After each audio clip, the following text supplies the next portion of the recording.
இது ஒண்ணுமே இல்ல. அதாவது ஒருவருடைய மடியில கனம் இருந்தா மட்டும்தான் வழியில பயம் இருக்கும்.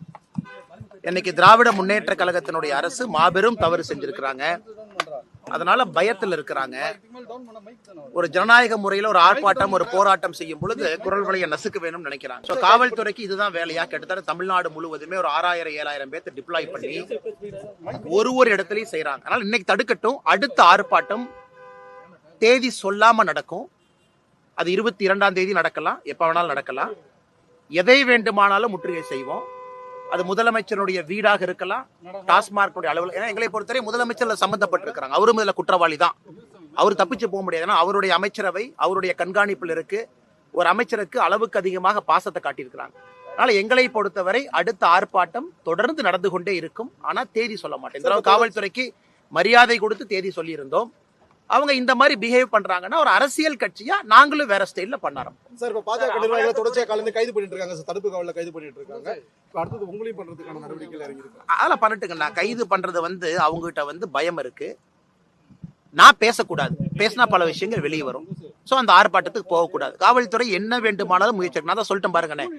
அடுத்த ஆர்ப்பாட்டம் தேதி சொல்லாம நடத்தும். அது 22ஆம் தேதியாவும் இருக்கலாம், வேற தேதியாவும் இருக்கலாம், யாரு வீடாவும் இருக்கலாம். எங்களை பொறுத்தவரை இந்த டாஸ்மாக் ஊழல்ல யார் குற்றவாளிகள் என்று நாங்கள் கருதுகின்றோமோ முதலமைச்சர் உட்பட எல்லோரையும் ஜனநாயக முறையில முற்றுகை செய்வதற்கு எங்களுக்கு உரிமை இருக்கு. அதனால நாங்க நிச்சயமா செய்வோம். டாஸ்மாக் ஊழல்ல ஈடி சொன்னது 1000 கோடி முறைகேடுன்னு சொன்னாங்க. அது மட்டும் தான் இருக்கு நினைக்கிறீங்க? அதை விட அதிகமான ஊழல் நடந்திருக்கு நினைக்கிறீங்க? அண்ணே 1000 கோடி ரூபாய்க்கு மேலங்கண்ணா.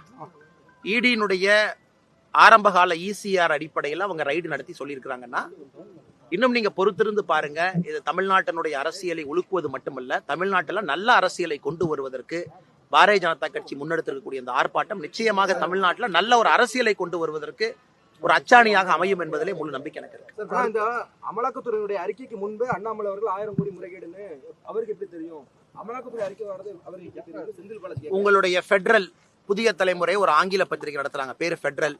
அதுல என் மகாலிங்கம் எப்ப 1000 கோடி எழுதியிருக்காருன்னு பாருங்க. ஜூனியருடன் பத்திரிகை என்ன எழுதியிருக்கு பாருங்க. மீடியால எத்தனை முறை நீங்க 1000 கோடி போட்டீங்க தெரியும். ஒரு அதிகாரி ரைடு பண்றாங்க, உங்க மீடியால எவ்வளவு இன்ஃபர்மேஷன் வச்சிருக்கீங்க. நான் உங்களுக்கு மீடியாவுடைய பேரை சொல்லி, ஜெர்னலிஸ்டோட பேரை சொல்லி நான் சொல்றேன்.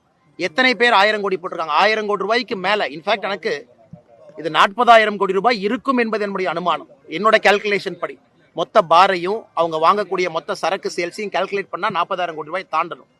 ஆனா நான் ஒரு பொறுப்பான ஒரு பதவியில் இருக்கேன். அதனால இன்னைக்கு ஈடு என்ன சொல்லியிருக்காங்களோ அதை வச்சு நான் போறேன் 1000 கோடி ரூபாய்க்கு மேலே. பட் என்னை பொறுத்தவரை இது டிப் ஆஃப் அன் ஐஸ்பர்க், ஒரு சின்ன துரும்பு தான் அந்த 1000 கோடி என்பது. ஏன்னா அந்த அளவுக்கு திராவிட முன்னேற்ற கழகம் இதை வச்சு 2024 லோக்சபாவையே சாராய காசை வச்சுதான் நடத்தியிருக்காங்க. டாஸ்மாக்னுடைய பணத்தை வைத்து தான் 2024 பாராளுமன்ற தேர்தல் முழுவதும் திராவிட முன்னேற்ற கழகம் நடத்தியிருக்கிறாங்க. 2026 சட்டமன்ற தேர்தலையும் டாஸ்மாக் வச்சு நடத்துறதுக்காக களத்தில் இருக்கிறாங்க. சட்ட ரீதியாக எதிர்கொள்வோம். எந்த விதமான ஊழல் நடைபெறுது செந்தில் பாலாஜி சொல்லட்டுங்க. அவங்க சொல்லிட்டு செந்தில் பாலாஜி என்ன உத்தமரானே. இன்னைக்கு இந்தியாலே one of the most fraud politician number 1ல இருந்து போட்டீங்கன்னா நம்பர் 1 அவரு. இன்னைக்கு சுப்ரீம் கோர்ட்டினுடைய நீதிபதி கேட்கறாங்க, நீங்க எல்லாம் அமைச்சரா தொடருக்கு தார்மீக உரிமை இருக்கான்னு கேட்கறாங்க. இன்னைக்கு இவங்க எல்லாம் முன்னாடி காந்தியவாதி போல வேஷம் போடுறாங்க. இவங்க நல்லவங்க, கர்ம வீரர் காமராஜர் கேபினெட்ல சர்வ் பண்ணவங்க. ஒரு ஊழல் கேபினெட்ல தலையிலிருந்து கால் வரை ஊழல் ஆட்சி மட்டும் நடைபெறக்கூடிய திராவிட முன்னேற்ற கழகத்தினுடைய ஆட்சியில ஒரு ஊழல் பேர் வழி சாராய அமைச்சர். அவர் சொல்வதில் எங்க இருக்கு? அந்த சார்ஜ் ஷீட் போட்டு பாருங்க. சுப்ரீம் கோர்ட் 1.5 வருஷம் ஜெயிலில் இருந்தவர் டிரான்ஸ்போர்ட் ஸ்கேம்ல. எத்தனை முறை பெயில் டினை ஆச்சு. ஒரு முறையும் சுப்ரீம் கோர்ட் என்ன சொன்னாங்க? அதனால இவர் சொல்வதெல்லாம் நாம இன்னைக்கு ஒரு சத்திய வாக்கு வேத வாக்கு எடுத்துக்கிட்டாங்கன்னா அப்புறம் சத்தியத்துக்கும் நேர்மைக்கும் என்னங்க நான் நம்பிக்கை? நான் சொல்வது முதலமைச்சர் சம்பந்தப்பட்டிருக்கிறாங்க. டாஸ்மாக் வழக்குல முதல் குற்றவாளியாக மு.க. Stalin, M.K. Stalin accuse number 1 டாஸ்மாக்ல இருக்கணும். 2வது குற்றவாளி தான் செந்தில் பாலாஜி.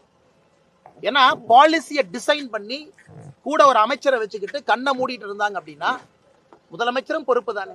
என்னை பொறுத்தவரை இந்த கேஸ்ல அக்யூஸ் நம்பர் 1 முதலமைச்சராக இருக்க வேண்டும். ஏன்னா அரவிந்த் கெஜ்ரிவால் அக்யூஸ் நம்பர் 1 இருந்திருக்கிறாங்க.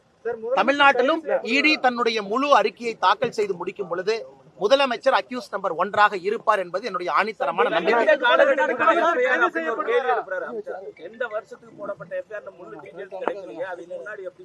அண்ணே ஒரு நிமிஷங்க. இன்னைக்கு பத்திரிகை நண்பர் நீங்கண்ணே எங்கூட நீங்க வாங்க, எந்த பக்கம் வேணாலும் ஒரு FL5 லைசன்ஸ் இருக்கக்கூடிய ஒரு பாரோ டாஸ்மார்க்கோ எங்க வேணாலும் பாருங்க. சாதாரண மனிதன் கண்ணுல பார்த்தாவே அது தெரியும்.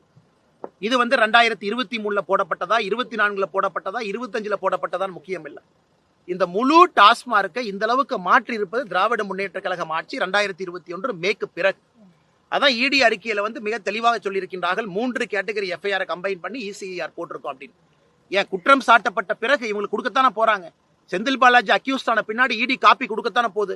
அந்த காப்பியை திறந்து எஃப்ஐஆர் எப்ப போட்டாங்க அப்ப செந்தில் பாலாஜி அவர்களோ முதலமைச்சர் அவர்களோ தெரிந்து கொள்ளட்டும். இல்ல ஒரு புகார் வந்து அந்த புகார் மீதான வழக்கு பதிவு செய்யப்படும், அதுக்கெல்லாம் எடுத்து வச்சு இப்படி சொல்ல முடியுமா? ஏன்னா நாங்களே அதுக்கான நடவடிக்கைகளை மேற்கொண்டு இருக்கலாம்ல அப்படின்னு சொல்றாங்க. யாருங்கண்ணா அமைச்சர் செந்தில் அவங்க நடவடிக்கை மேற்கொண்டிருந்தா வெள்ளை பேப்பர் தாக்கல் செய்ய சொல்லுங்க.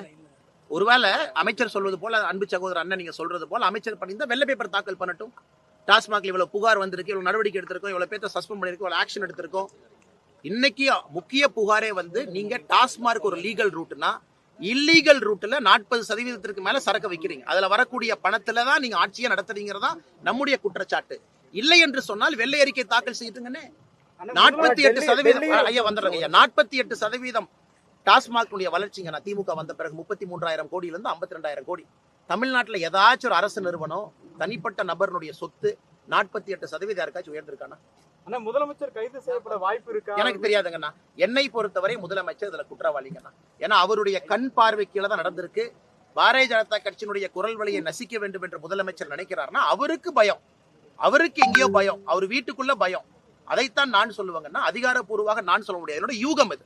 முதலமைச்சருடைய நடவடிக்கை பிஹேவியர் ருப்பி சிம்பல் இருந்து எதற்காக இத்தனை ஆரம்பிக்கணும்? எதற்காக கடந்த ஒரு மாத காலமாக பதட்டத்தில் இவ்வளவு வேலை செய்யறாரு? இவ்வளவு பயந்து போய் முதலமைச்சர் இருக்கணும். அதை பார்க்கும் பொழுது தெல்ல தெளிவாக தெரிகிறது முதலமைச்சருக்கு இதுல நேரடி சம்பந்தம் இருக்கு. டெல்லியில பாஜக அரசு ஈடியை பயன்படுத்தி நடவடிக்கை எடுத்தது போல தமிழ்நாட்டில பயன்படுத்துவதை திமுக அமைச்சர்கள் சொல்றாங்க. அண்ணா ஒரு நிமிஷம், ஈடிக்கு வந்து பார்லிமெண்ட் கொடுத்த பவர்ஸ் இருக்கு, சட்டத்தின்படி ஈடிக்கு பவர்ஸ் இருக்கு. இந்தியால எங்க வேணாலும் ஆபரேட் பண்ணலாம். they have law behind themselves. கணக்கு அவங்களுக்கு சட்டம் இருக்கு. அதை தடுப்பதற்கு இவங்களுக்கு என்ன ரைட் இருக்கு? அப்ப அதே நான் டிவிஎஸ்சி சொல்லாமே. டிவிஎஸ்சி மாநில அரசு கீழே இருக்கிறாங்க. டிவிஎஸ்சி வச்சு நீங்க மத்த கட்சி நண்பர்கள் நசுக்கிறீங்க நாங்க சொல்லாமல்ல. அது பாயிண்ட் இல்லைண்ணே. அவங்க நடவடிக்கை எடுக்கிறாங்க, கோர்ட்டுக்கு போங்க, அரெஸ்ட் பண்ணா பெயிலுக்கு போங்க, ஜாமீனுக்கு போங்க. அதை வைத்து கோர்ட்டு நியாயம் சொல்லட்டும். ஈடியே வரக்கூடாதுன்னு சொன்னா எந்த விதத்தில் நியாயங்கண்ணா அது?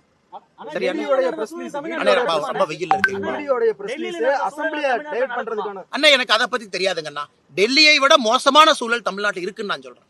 டெல்லி நடப்பது தமிழ்நாட்டில் நடக்குமா என்று சொல்வதை விட டெல்லியை விட தமிழகத்துல சூழல் மிக மிக மோசமா இருக்கு.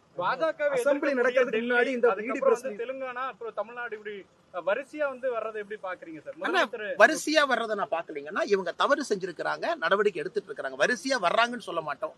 இங்க எங்கேயா இருந்தாலும் கூட உச்சநீதிமன்றத்தினுடைய தீர்ப்பை நான் சுட்டிக்காட்ட விரும்புறது. கவிதா அவர்களாக இருக்கட்டும், அரவிந்த் கெஜ்ரிவாலாக இருக்கட்டும், தமிழ்நாட்டுல யாரு கைது செய்யப்பட்டாலும் அவர்களாக இருக்கட்டும், தவறு செஞ்சிருக்கிறாங்க, நடவடிக்கை எடுக்கிறாங்க.